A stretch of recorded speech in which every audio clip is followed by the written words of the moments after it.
tout te dire, je me sentais un petit peu gêné. Moi qui m'étais imaginé en John Travolta dans la fièvre du samedi soir, le bras levé, la hanche avantageuse, j'étais plutôt mal à l'aise. Bonjour, chers grappilleurs de connaissances audiovisuelles.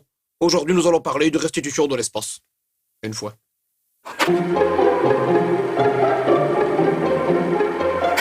Et oui, mes petits choux de Bruxelles, tout espace n'est pas restitué entièrement comme il est. Il y a des choses que vous pouvez cacher. Comme mon accent, par exemple. Et encore heureux, d'ailleurs, parce que si à chaque fois que j'avais dû parler dans cette émission, on m'avait entendu avec cette voix-là, jamais vous m'aurez pris vraiment au sérieux. Il en est de même, d'ailleurs, pour le décor. Si vous deviez le percevoir dans son intégralité à chaque fois, eh bien vous verrez l'équipe technique. Ce qui n'est pas très pratique. Quoi? Non, mais pas toi. Tu connais un autre pratique? Si, non, enfin, c'est pas ce que je voulais dire, de toute façon. Tu voulais pas dire pratique? Si, mais le nom commun, pas ton nom. D'accord. C'est quoi le sujet d'aujourd'hui?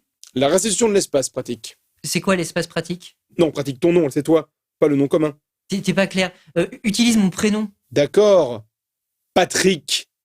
Merci, Théodore.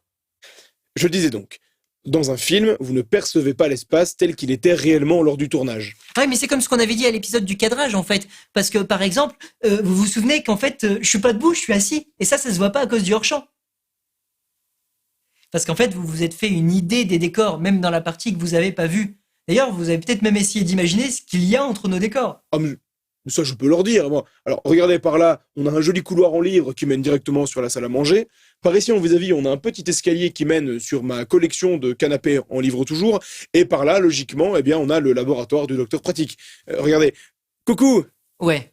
Enfin bref, ça vous paraît pas bizarre que nos deux décors, qui sont quand même vachement différents, paraissent assez proches pour qu'on puisse discuter aussi facilement? Bah si, c'est ce que je viens de dire. Je vois ton laboratoire d'ici.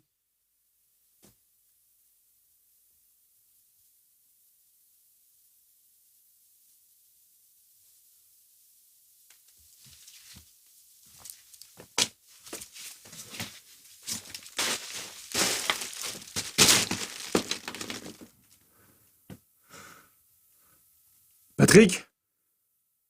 Patrick, tu m'entends? Où es-tu? Je suis enfermé dans une cave! Patrick, comment je fais pour sortir? Pourquoi tu gueules comme ça? Patrick, qu'est-ce qui se passe là? Pourquoi il n'y a plus ton décor là? D'où tu viens d'ailleurs? Là, on n'est pas dans les décors suggérés par la série, mais dans ceux utilisés au tournage. Viens voir le mien.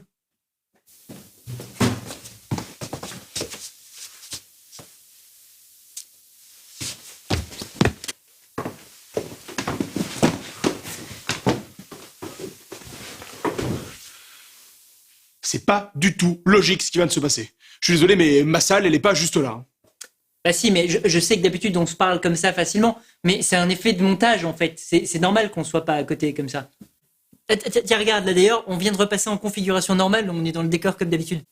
Non, on n'est pas du tout dans l'émission parce que là, je vois toujours pas ma salle, je suis désolé. Et en plus, il y a un mec dans le canapé là-bas. Non mais c'est parce que tu regardes mal. Regarde là. Oh, mes bouquins. Oh, c'est bon vieux livre. La salle à manger, le laboratoire à portée de voile, le stade de handball. Ah, qu'est-ce qu'on est bien chez soi. Donc en fait, vous voyez au cinéma, deux décors côte à côte peuvent en fait être très séparés dans la réalité. Donc concrètement, ça fait que vous pouvez créer tous les décors que vous voulez et votre seule limite, c'est l'imagination et la crédibilité. Bon, nous sommes dans un cas particulier dans cette émission parce que vous n'avez aucun problème à imaginer que quand je parle au professeur Théorie, il puisse m'entendre. Mais pourtant, les bords de nos deux décors sont quand même très différents.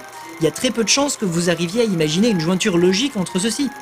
Vous allez plutôt avoir tendance à penser que c'est magique, plutôt qu'essayer d'imaginer l'entre-deux. Alors que par contre, vous, dans le cadre d'une fiction, si vous décidez de recomposer une pièce via plusieurs, il y a quand même intérêt à ce que les murs soient de la même couleur, que l'éclairage soit raccord, tout ça. Sinon, ça va faire bizarre. Nous voulons donc parler de restitution de l'espace.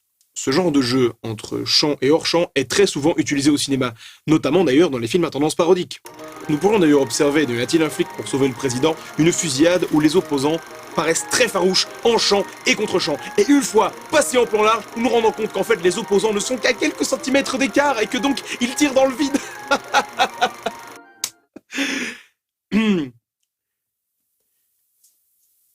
Bah si, c'est drôle. En réalité, Quelqu'un m'a un jour dit qu'il était très difficile de faire rire des gens en racontant un gag visuel. Helmut! En racontant un gag visuel. Tout simplement parce que le gag est visuel et n'est pas une blague. Allez donc produire une comédie à gag visuel en faisant rire votre producteur, en racontant que des gens se mangent des seaux d'eau dans la rue. Ah, c'est pas drôle tout ça, hein. Ça leur plaît pas aux gens qui produisent les films de cinéma. Enfin bref, je m'emporte. Helmut! Tu ne m'aides pas. N'oubliez pas, cher public, lisez des films, regardez des livres, vive le cinéma.